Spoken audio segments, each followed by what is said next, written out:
السلام علیکم، کیپٹل 51 کے ساتھ میں ہوں بخت منیر۔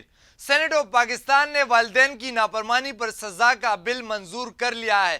بل کے مطابق والدین اپنے اولاد کی خیال نہ رکھنے کی شکایات کمیشن کو دیں گے۔ کمیشن کو بذریعہ خط یا فون آگاہ کریں گے۔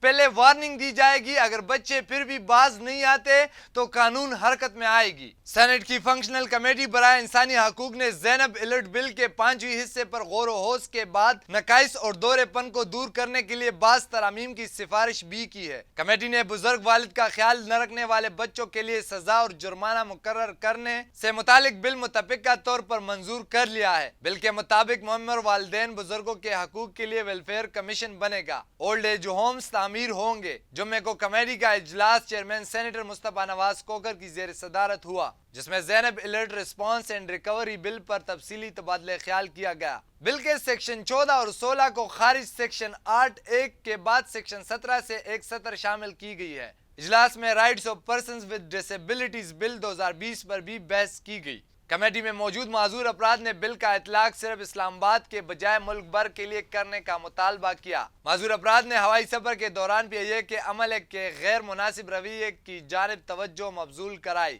معذور شخص نے کہا ہے کہ ہمیں متعدد بینکوں میں بھی غیر انسانی رویوں کا سامنا کرنا پڑتا ہے۔ قائمہ کمیٹی نے معذور افراد کو ریلیف نہ دینے پر پی آئی اے اور اسٹیٹ بینک کو آئندہ اجلاس میں طلب کر لیا۔ معمر والدین اور بزرگ شہریوں کی فلاح سے متعلق بل کو متفقہ طور پر منظور کر لیا گیا۔ سینٹ آف پاکستان کے منظور کردہ اس بل کے تحت معمر والدین اور بزرگوں کے حقوق کے تحفظ کے لیے 6 ماہ میں ویلفیئر کمیشن قائم کیا جائے گا۔ کمیشن بزرگ شہریوں کی معاشرتی، ذہنی، جسمانی اور نفسیاتی بہبود کے لیے پالیسی تشکیل دے گا۔ کمیشن از خود نوٹس بھی لے سکے گا کہ کون سا ایسا بچہ ہے جو اپنے والدین کا خیال نہیں رکھ رہا۔ ماں باپ اس کمیشن کو خط بھی لکھ سکتے ہیں، ٹیلی فون اور رپورٹ بھی کر سکتے ہیں۔ ناظرین، پاکستان میں معمر والدین اور بزرگوں کی فلاح و بہبود کے لیے ویلفیئر کمیشن قائم کیا جائے گا۔ پہلے بچوں کو وارننگ دی جائے گی، اگر بچے پھر بھی باز نہیں آتے اور والدین کا خیال نہیں رکھ رہے تو پھر قانون حرکت میں آئے گا۔ اب تک کے لیے اتنا ہی۔ مزید خبر اور تجزیوں کے لیے ہمارا چینل کیپٹل 51 سبسکرائب کریں۔